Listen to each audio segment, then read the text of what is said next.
Rag Jaijaivanti, which is presented here elaborately, have been sung in the Shruti B to facilitate learning by female listeners and my student Navya Das, who usually sings in A sharp. But I have proposed that this particular raga should be generally practiced and learned in B, which is just above A sharp, because touching the lower pancham effortlessly is very important in the elaboration of this raga. If you are not able to touch the lower pancham, it is very difficult to present Jaijaivanti properly, as we will see shortly. Incidentally, we should say that Rag Jaijaivanti in Hindustani is the same as Rag Dvijavanti or Dujavanti in Karnataka Sangeetam. The only small difference is that there seems to be more insistence, more expectation in Hindustani Jaijaivanti that almost all statements must end with Re and not usually with Shadja. This we will understand in greater detail as we go along. The basic trunk, Trunk, trunk of the Raga Jaijaivanti, from which branches may take off. This trunk consists of the swaras of Khamad That.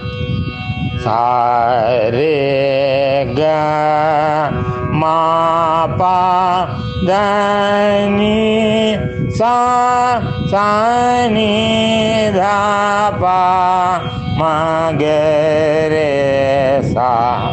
These are the swaras in Khamad That. We may understand easily that all the swaras are Shuddha swaras, as they are called in Hindustani. That is, they are the swaras of Bilawal That or Shankarabharanam in Karnataka Sangeetam, except Nishad. Nishad is Komal, not Shuddha. Or in Karnataka terminology, Nishad is Kaishiki Nishadam, not Kakali Nishadam. Apart from the swaras which constitute the main trunk of the raga, as I stated earlier, Komal Gandhar and Shuddha Nishad also come into this raga. So thus, Gandhar and Nishad appear in both versions, whereas the other swaras appear only in the Shuddha, Bilawal or Shankarabharanam version. The reason why these swaras are not given that much of importance is that Komal Gandhar appears only in a small branch line movement, like a small branch taking off from the trunk of the tree. So you can only trace that branch, go forward up to the end and then come back to the main movement. Thus, Sa, Re, Re, Ge, Re, Sa, Re, Ge, Re, Sa. We can see that Gandhar is Komal here, and you move up to Komal Gandhar and then come back. You cannot move through Komal Gandhar to higher swaras. You have to go move to higher positions, higher points in the Badat. You have to come back to Rishabh and go from there. Sa, Re, Ge, Re, Sa, Re, Ga, Re, Ge, Re, Sa, Re, Ga, Ge, Re, Ge, Re, Ge, Re, Ge, Re, Sa. That is how Komal Gandhar comes into this raga. Only in this way it comes in. Also, Shuddha Nishad comes only at the point where you make a jump through open space, so to speak, like the way a circus trapeze artist jumps from one rung to another rung. Similarly, you sing up to Dha and Komal Nishad, and after elaborating in all that area and below, right down to the lower Shadja, after completing all that elaboration, you suddenly jump to Shuddha Nishad, and from there you jump upward to Shadja, and then you enter into the elaboration of Antara. Once you touch the Shuddha Nishad, after that you really cannot come back to lower swaras without first going to the higher Shadja and then coming back via Komal Nishad and then Shuddha Daivat and so on. Sa, Re, Ga, Re, Ge, Re, Re, Ge, Re, Sa, Re, Ga, ma pa da ni da pa ma pa ga ma pa da ni da pa ni sa ni da pa. Notice how after singing up to pa, dha and Komal Nishad, you suddenly jump to Shuddha Nishad and then further up to up to Shadja. From there, if you want to come down, you come down via Komal Nishad. Sa ni dha pa. This is thus the Aroh and Avaroh of Jaijaivanti. You might sing Aroh and Avaroh roughly like sa re ga re ga ma pa da ni da pa da ni sa ni da pa ma ga re ga ma pa ma ga re sa, like that. Now another very important thing about the raga is that you have to go down almost at the end of every movement and at the end of every tala cycle anyway. You have to go down below Shadja to the lower swaras, namely Shuddha Nishad. You go to Shuddha Nishad and come back directly to Shadja. You don't go via Shuddha Nishad downward because Shuddha Nishad does not appear in the Avaroh really.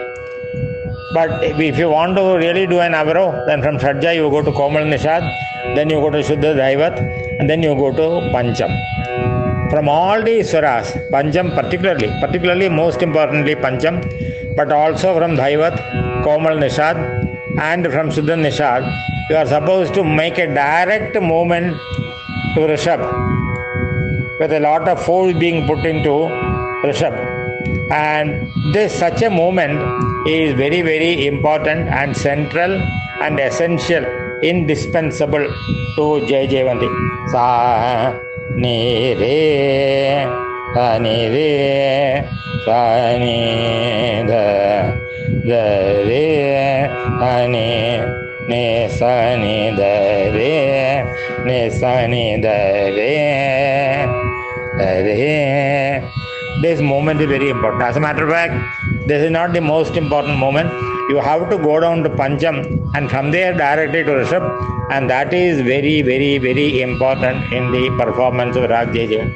Sa ni dha pa, ni sa ni dha pa re, ni sa ni dha pa re.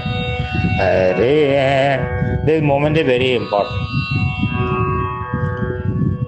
All this must be kept carefully in mind while performing Rag Jaijaivanti, and all other elaboration, including movement into Antara, further upward, all that has to be always with these rules in mind.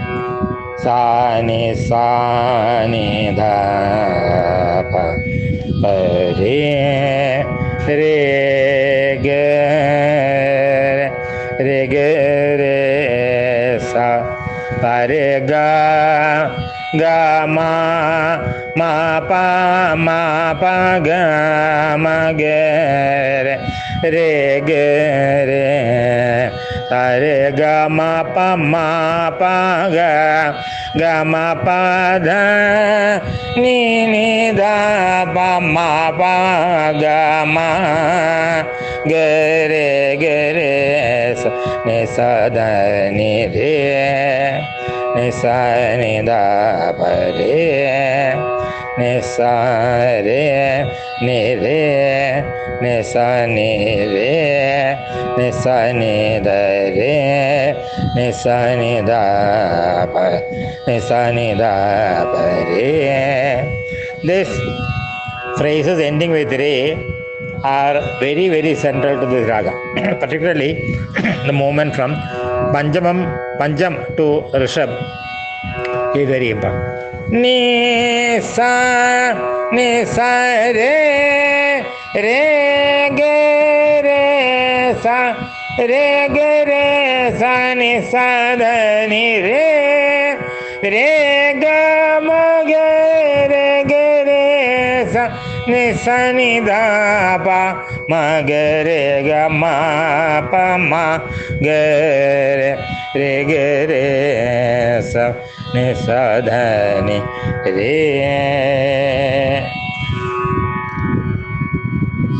From this, if you again listen to the actual performance in Rag Jaijaivanti, consisting of three parts, Alap, Vilambit and Drut, then you will understand why the movements in Jaijaivanti are the way they have been depicted. We must also note that the Vadiswara in this raga is quite obviously it is Rishabh, Shuddhi Rishabh, and the Samvadiswara is Pancham. It is obviously Sampurna belonging to Khamaj That, as we already said, and it is sung in the Dusra Prahar of night, that is to say something be around after 8 o'clock or so, up to 9 or 10. That is the ideal period. It is sometimes sung a little earlier, but not at Sandhya Samayam, not in the dusk time when the sun has set, not during that period, and mostly not immediately afterwards either. At the same time, it is not sung very late at night like the ragas of Bhairavi That, like Malkauns.